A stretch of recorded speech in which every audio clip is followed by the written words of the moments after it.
like all the tropes on tropes, okay? I think my problem is that I read too many books at the same time, but oh well, that's just that. That's what I'm doing.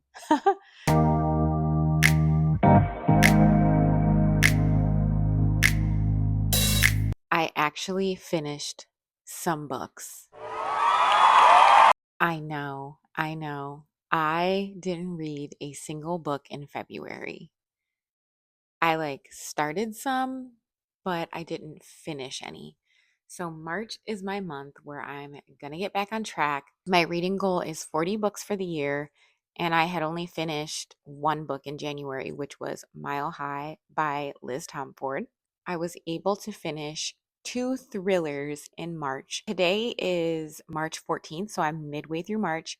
Having two books under my belt for the month already is just having me so excited because I thought that I was just going to be so behind in my reading goal.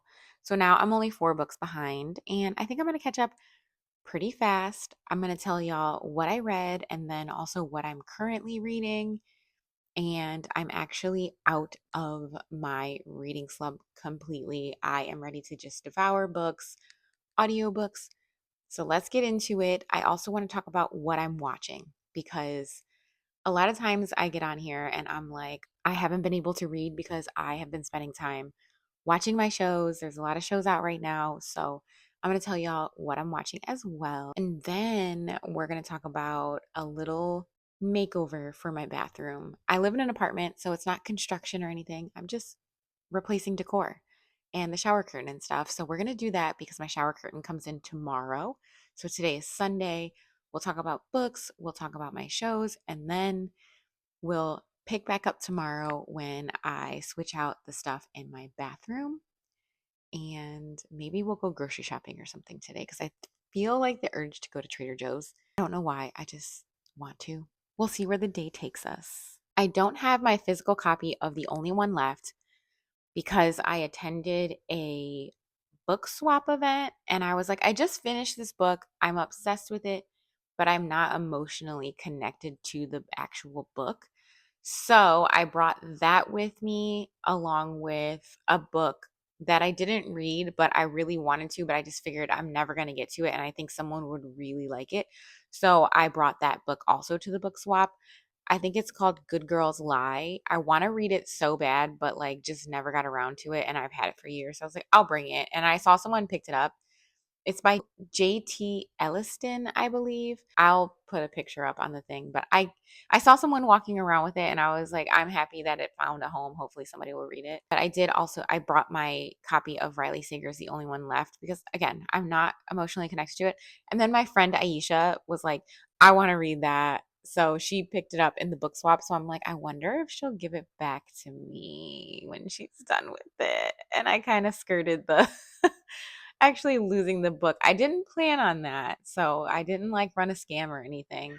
She literally was like, you said you liked it, so I want to read it. It was so good. So it is about a home health aide who is in her 30s and is accused of leaving out fentanyl for one of her patients for them to take it and overdose, either purposely or accidentally. They thought she did it on purpose, but it was found that it's probably accidental. There was no evidence that it was on purpose. And she goes back to her job after being suspended during the investigation.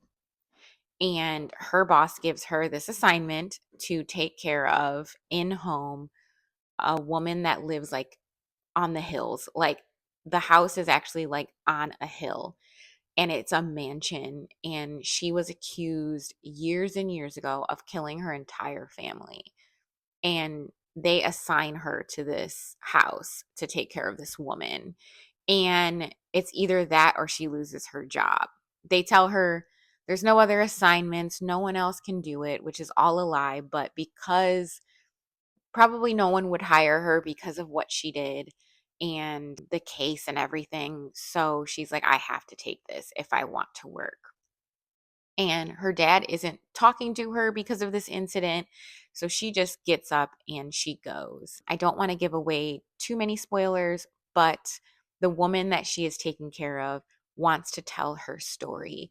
So she is typing it out because she cannot speak or anything. Lots of twists, lots of turns, and the ending was phenomenal. So if you have not read The Only One Left by Riley Sager, I highly recommend it. I bet you can go to your local TJ Maxx or Marshalls and grab a copy of it, because that's where I got it, and it was like either $7.99 or $8.99. One of them was $7.99, one of them was $8.99, and I don't know which one, but around the same price. So go check it out. If not, run to whatever Target, pick up the book and read it. It's definitely one that you can read physically because you're so captured by it. You won't need the audiobook for this. I do a lot of immersive reading, and this one kept my attention without having to do that. The other book I finished was an audiobook. It was The Intruder by Frida McFadden. I haven't read a Frida McFadden book in a really long time, but this one, I think the cover just seemed like, ooh, like The Intruder, kind of scary. And it is about a woman who is kind of escaping her past. She was a teacher, and she lives in this remote cabin where nobody is. It's kind of a shithole. She has this landlord, Rudy, who doesn't fix the roof, and there's a storm coming. She only has one neighbor, lives down the street, and on this stormy night, she has an intruder, someone that is lurking about.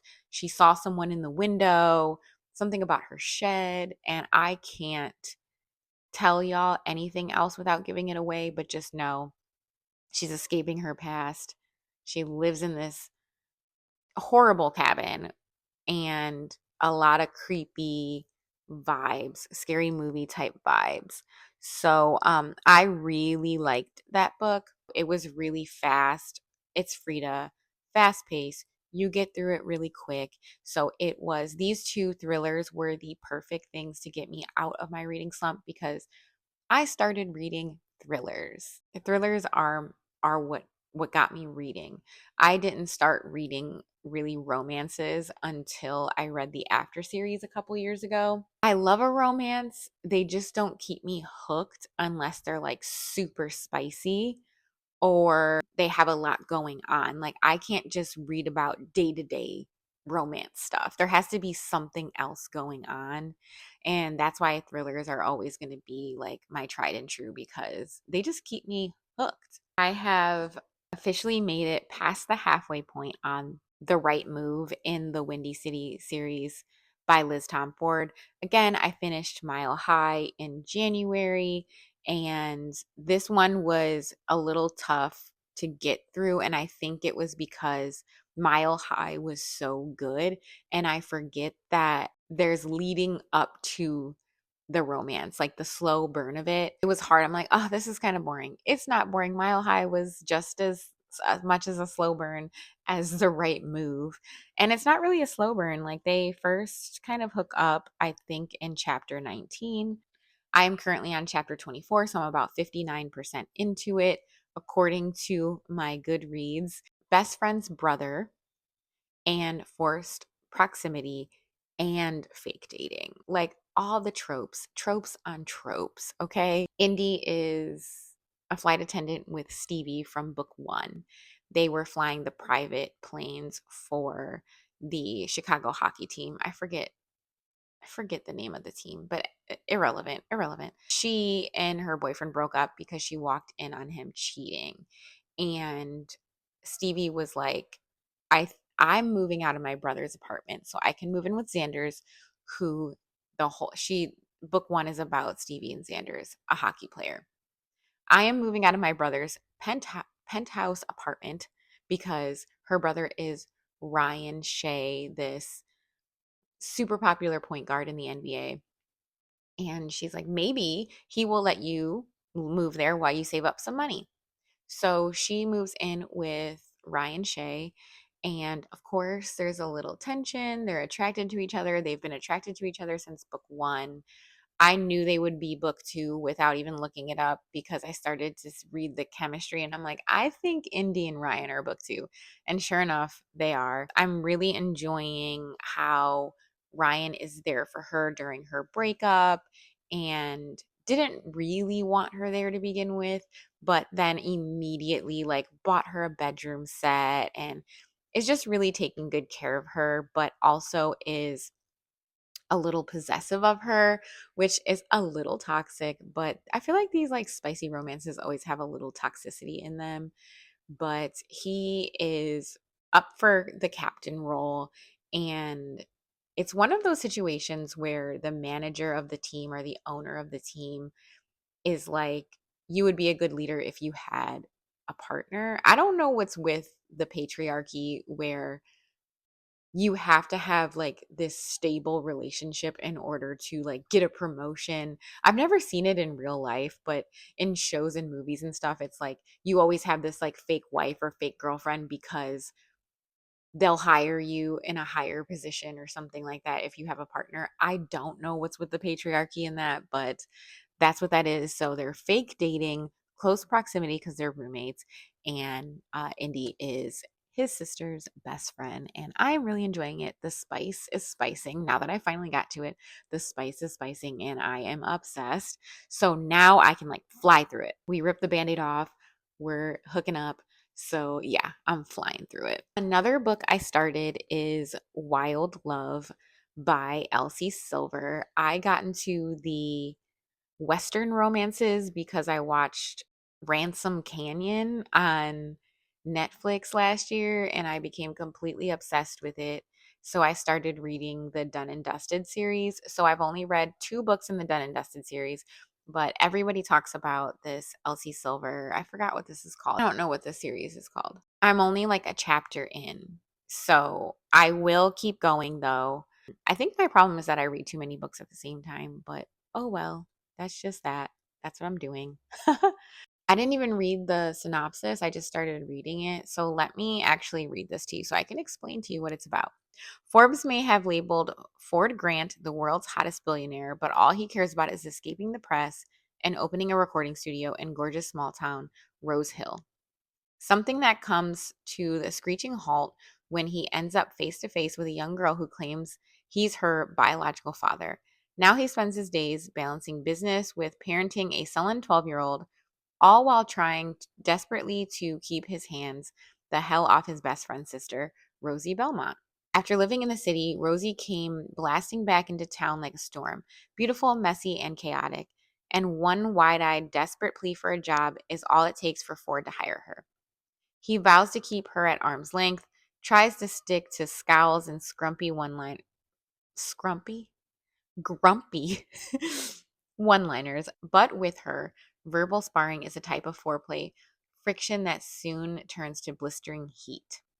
Ford knows damn well he shouldn't cross this line, but shouldn't and can't are 2 very different things, and the only thing he truly can't do is resist her. So it's looking like it's best friend's sister, and then also he's her billionaire boss. Hot. I'm excited to keep going. And it's like single dad trope because he finds I did get to the part where like she's like a sperm donor or something like that and she knocks on the door and I was like, what is this book about? But I had to stop and I didn't I should have read the back of the book. But anyways, now this is all making sense. So I'm going to keep going. I am excited because a lot of people talk a lot about this. So I'm excited. And then I am also listening to The Paradise Problem. I was about to start blow drying my hair. I had my headphones in and I'm like, I want to listen to something fun while I blow dry my hair. And so I was scrolling through what was available on Libby, what was available, audiobook, sorted by popularity. And I was like, I actually had this book on Audible. I just saw it available, so I clicked it on there. And I was going to read it last year, but I didn't. And it's about to be spring. Spring is coming. So I was like, okay, maybe I'll read like this or listen to this summer book.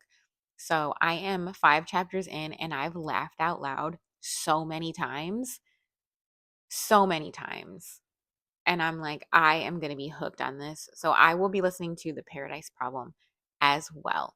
So we have The Right Move, Wild Love, and Paradise Problem. I'm going to have a pink month because all of these books are pink. and I'm excited, and it makes me feel girly and fun. While I was in my thriller vibe at the beginning of the month, the second half of the month is going to be like girly, romance, fun, funny. Love it. I'm so excited. And along those same lines, you guys, this was my first weekend with my son being at his dad's for the weekend. He has been so busy with basketball that he couldn't go to his dad's house. And now that basketball season is over, he's spending the weekend with them. And this is my first weekend home alone since becoming single. My son is from another relationship, not the one that just ended. He would always go to his dad's, and he's close to his dad and wife, and they have 2 kids. So he's spending the weekend with them, having fun, I'm sure. But it's just been my first weekend alone since becoming single. And it's like you would think I would like go out, do something, you know, and I didn't. I stayed in. I right after work on Friday, I went to Marshall's, and I'm going to show you guys what I bought at Marshall's. I went to Marshall's because I want to find a computer chair. I am such an elder millennial. Computer chair, an office chair, desk chair, whatever we want to call it. I need to find one, and I want it to be super cute. Like last year, Marshalls and TJ Maxx had this Hello Kitty chair where the office chair was shaped like Hello Kitty's head and it was pink. And I should have bought it then, but my walking pad used to be under my desk. And now I have shifted my entire living room, and I hid the walking pad over here in the corner because I want to watch TV while I walk on the walking pad as opposed to facing the wall against the desk, because I need to get at least 10,000 steps a day. I'm swapping weightlifting for just a little while because my knee hurts. I did something to my knee, and with just getting my 10,000 steps a day. So I need to be on the walking pad. I need to have a reason to stay on. So I moved my walking pad over here, and then I moved my desk over to my room. I'll show you guys in just a minute what it looks like. Now I need an office chair. So I went to Marshall's to find one. I could not find one. But anyways, Friday I did a little like mini shopping, came home, straightened up, did the dishes and everything, and just spent the night watching the Rupert Murdoch Dynasty documentary on Netflix, and then had a glass of wine, and then went to bed early. And then Saturday, again, straightened up, washed and straightened my hair, listened to my book, and just went over to the closest grocery store, grabbed some Prosecco, finished my documentary, and then also did like an eye mask last night. Like I have just been vibing, listening to music, singing, talking to myself, walking my dog, talking to my dog. It has just been like a nice little relaxing weekend alone. And I just urge you guys to spend some time with yourself, even if you're in a relationship, because if it ever comes to a point where your relationship has to end, it's not working out, you already have that routine of hanging out with yourself and being alone, or that enjoyment of hanging out by yourself and being alone. Because I had a really nice, relaxing weekend alone, and it's just been really good. But anyways, I want to show you guys what I got at Marshall's. And then again, I'm going to do a little bathroom refresh. And I'm centering it around something I got at Marshall's. So let's look at my stuff. I need a new slipper, so I got these monkey ones. They were $10 on clearance. Aren't they so cute? I'm so mad at myself because I was dyeing my hair, and I got a little dye on him like the first day I wore them. But I managed to like wipe it off a little bit. We're just going to say he has a birthmark, and my hair is everywhere. But anyways, he has a little birthmark now, but these are so comfy. Also, you guys, I found BT Art Box press-ons for $6 at Marshall's. I usually pay 15 plus dollars for these. They're not like the ideal shape and design that I would order if I were looking on Amazon, but they were the only ones left, and they were $6. And you know what? I'm going to try it. So I'm going to put these on later. I'm so excited because I didn't have any press-on nails here. So I'll actually get to put some on. And then what I'm basing this off of. So I originally wanted the shower curtain or the theme in my bathroom to be bows because I love bows. But I found these for $7.99, these cherries. They're little shower hooks for $7.99. And they're like dangly. I was like, "Oh my God, so cute." So I was like looking on Amazon for a shower curtain that had cherries, and it was ugly, you guys. It was like tacky, not my vibe.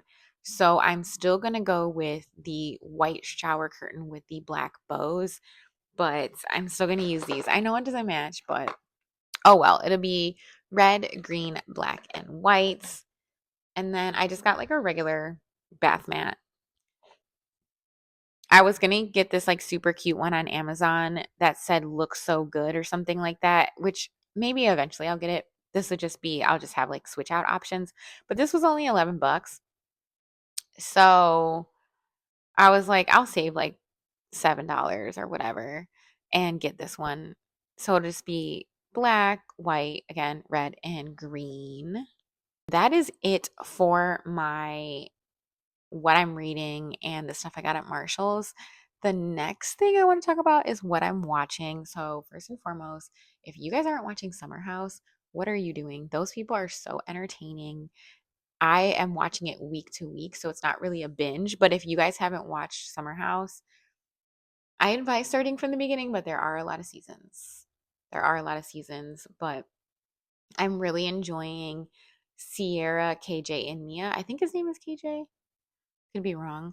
But I love Black representation in white dominated spaces. So I am so excited that we have Sierra, Mia, and KJ again. I think I'm getting his name right. But just having these little moments where they just get to be themselves with each other in the house has been so amazing to see. It reminds me of Summer House Martha's Vineyard, and Bravo canceled it. Bravo, come talk to me. Bring Martha's Vineyard back. I enjoyed thoroughly the Black representation on Bravo. And of course, they cancel it. So having these three in the house, being themselves, representing us, I'm so loving it. I'm loving it so much. I'm also enjoying knowing that Kyle and Amanda are getting a divorce. I am not advocating for people to just go and get divorced, but I am loving seeing Amanda be happy. They haven't broken up yet. He just got her a Cartier watch in the last episode, but I know it's coming. And I've been seeing her on social media, and she just did like a Marie Claire interview. I believe it was Marie Claire, or maybe Variety, or maybe Vanity Fair. I don't remember. But anyways, I've just been enjoying like seeing her like do what she wants because Kyle wasn't listening to her. So anyways, I just love the cast. I love the cast of Summer House. So if you're not watching it, please do. I just finished the new season of Vanderpump Rules. I did not think I was going to like it because I am a Vanderpump Rules fan OG since 2013 or 2012. I don't remember when, but I was obsessed with that cast and I said, this is not going to be as good. And I said, you know what? Let me just turn it on one day. I couldn't stop watching. I watched 10 episodes in like 2 days and it was so good. The cast is amazing. It takes it back to people actually struggling, working. They're not really struggling. They seem to be doing pretty well for themselves, but they're working at the restaurant. Some of them are doing OnlyFans to make money to support their acting career. Some of them are doing, those like short videos on TikTok where they feed you this like dramatic story and now you're hooked and you're scrolling to get to the next clip, looking them up on Daily Motion. Some of them are doing that, modeling, singing. It just takes it back to like the core of what Vanderpump Rules is. And the whole season is out and it just got renewed. So if you are looking for something to watch and you liked Vanderpump Rules, I highly recommend watching this season because all of the episodes are out on Peacock, so you can just watch it. I also mentioned that I watched that Rupert Murdoch Dynasty family. You should watch that. If you like Succession, because Succession is loosely based off of that family, definitely watch the documentary because you're like, wow, Succession really captured this in a really fun way. And it's just crazy. The stories of this family are crazy. All the infighting because of like who's taking over the dynasty now that the father is retiring and he's in his 90s. The conception of like Fox News and all of that icky media. Ooh. Anyways, it's really good. The documentary is on Netflix, so I highly recommend that you watch it. So the next thing I'm going to do is show you guys my room where I set up my desk. I think I want to go to Trader Joe's. I'll take you guys with me. And the book swap books that I got, they are in my car. So I'll show you guys the 3 books that I got at the book swap when we get into the car and go to Trader Joe's. Okay, guys, this is my room, and I put the desk that used to be in my dining room area in here. It is a standing desk. So there's a lot of cords underneath here that used to be hanging, and I had to literally tape it all up so that it wouldn't hang. I even taped up like the light that's plugged in a little bit. So I need a chair to go there. I sleep on this side of the bed, so I don't really need to like go around it. It can easily be moved if not. But yeah, it's super cute. I'm obsessed with it. And then it's like just right next to my gentleman's chest here. So cute. Go.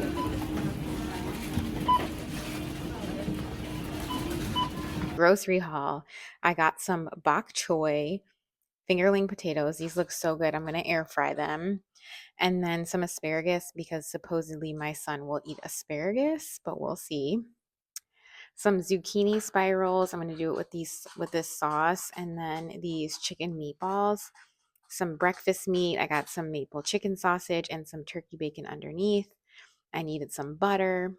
For proteins, I've got grass-fed ground beef from Aldi, 93.7. It is $7.99 there, and it was $8.99 at Trader Joe's for $85.15.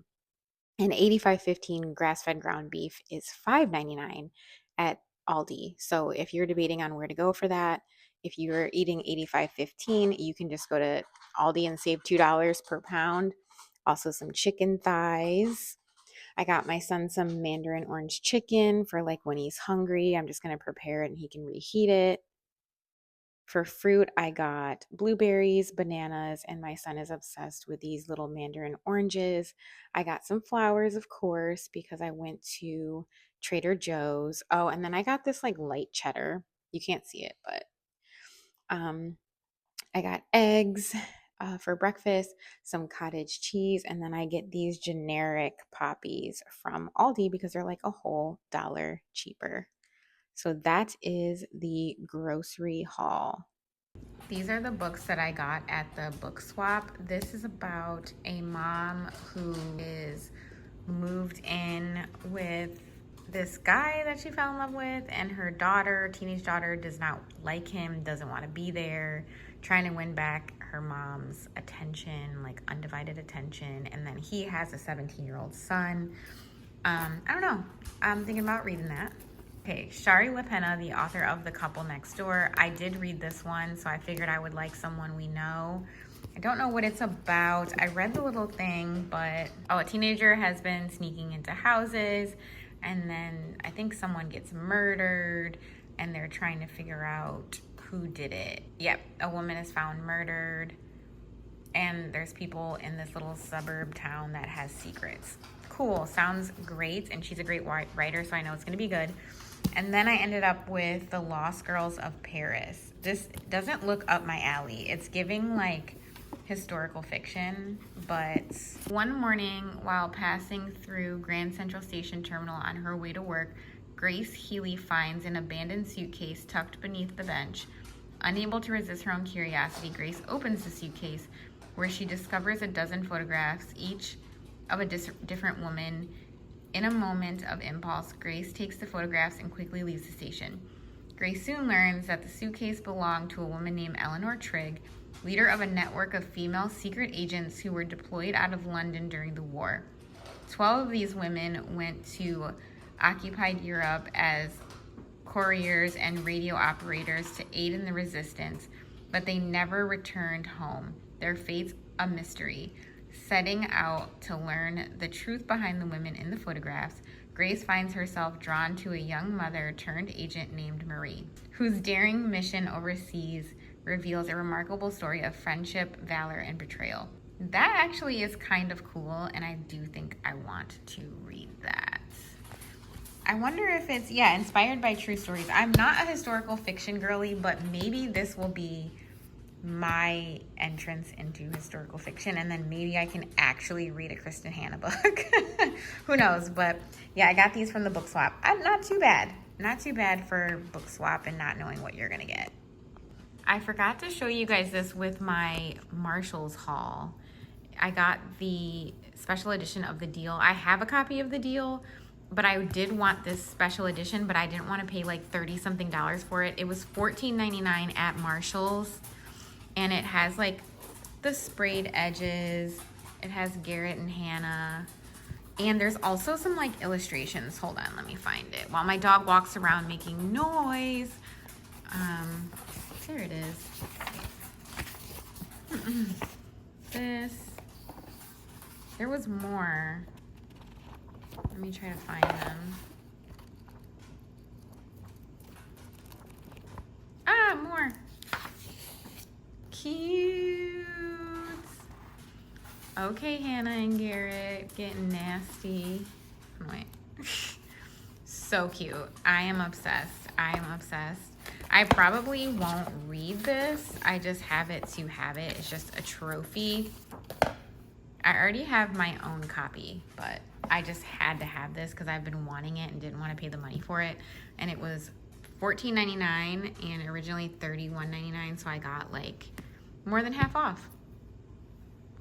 Okay, y'all, this is my boring shower curtain and shower hooks that's been here for a very long time. So let's transform it. Okay, so first, these are the little cherries that I was talking about, and then the bows. It just looks so much better. It makes me happier. Also, you guys, I did my nails, and I do really actually like these. I'm holding it in front of this book because it's black and you can see the nails, but yeah, I'm obsessed. I want to buy like another box of them.